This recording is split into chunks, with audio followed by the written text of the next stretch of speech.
Relações ecológicas interespecíficas são relações que se referem ao quê? As relações entre seres de espécies diferentes, tá? São entre espécies, relações entre espécies. Não vai confundir com relações intraespecíficas, tá? Que são relações entre seres da mesma espécie. Aqui são entre espécies diferentes. Por exemplo, protocooperação, tá? Essa é uma relação que a gente costuma classificar como sendo uma relação o quê? Positiva, positiva. Por quê? Eu vou ter uma espécie, vamos chamar a espécie A, e outra espécie, que é a espécie B, e as duas serão beneficiadas. Por exemplo, esse daqui é o paguro. O paguro, ele é um artrópoda do tipo crustáceo, que tem um abdômen muito mole. Então ele entra numa concha de molusco que já morreu e depois coloca sobre ele uma anêmona. É essa relação que me interessa. Qual a relação entre o paguro, também chamado de Bernardo eremita, e a anêmona? A anêmona, ela é um quinidário. Então ela tem os filamentos urticantes. Caso apareça aqui um peixe predador que queira devorar o paguro, vai encostar na anêmona. E a anêmona vai disparar filamentos urticantes, o que pode prejudicar e muito o peixe. E o que é que a anêmona ganha? Transporte. O paguro ele sai caminhando no fundo do mar e vai levando a anêmona para diferentes locais. E assim fica mais fácil a anêmona obter alimentos. Quando você analisa essa relação, você tem que considerar o seguinte: as espécies separadas, elas vivem muito bem. Então, por exemplo, eu levo alguns indivíduos para o laboratório e eles conseguem se reproduzir. Então, eu posso ter alguns paguros vivendo muito bem no laboratório. E eu também posso ter, no mesmo aquário, no mesmo laboratório, em aquários diferentes, eu posso ter também as anêmonas vivendo muito bem e se reproduzindo. Mas quando as duas espécies são colocadas juntas, você observa que tanto a espécie do paguro ela é aumentada, quanto a espécie da anêmona. É por isso que nós falamos que é uma relação positiva ou positiva. Na verdade mesmo, o positivo é aumento em população. Ou seja, você coloca as espécies juntas e elas têm aumento em população. Essa é a melhor maneira de você encarar esse assunto. Por exemplo, mutualismo. Tá?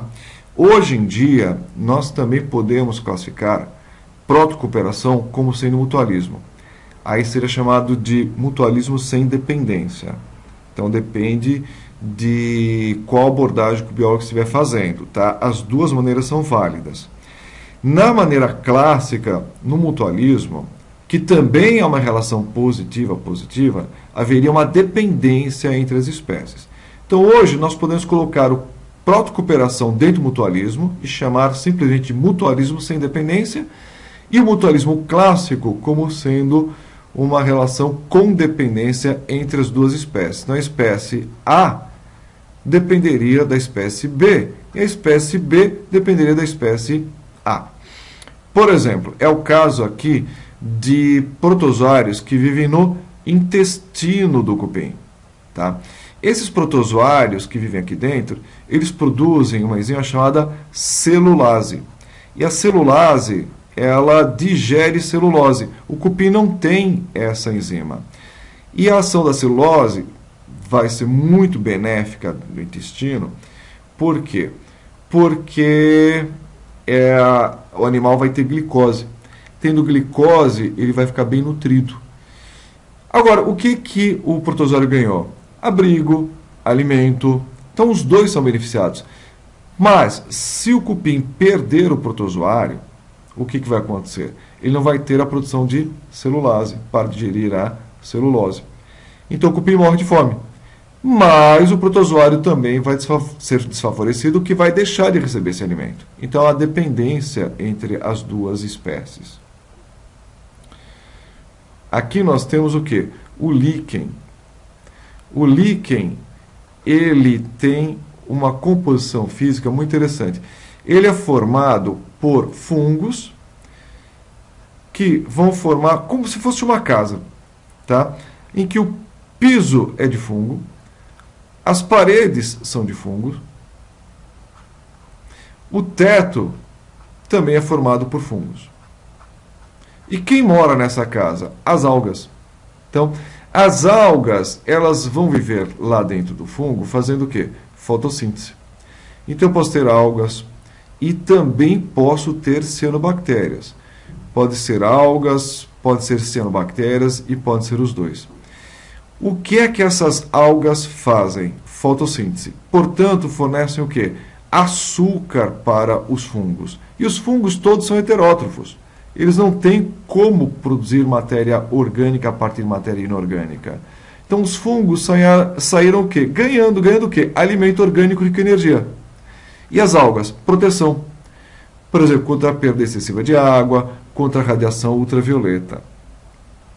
No comensalismo, o que é que você tem? Você tem uma relação em que uma espécie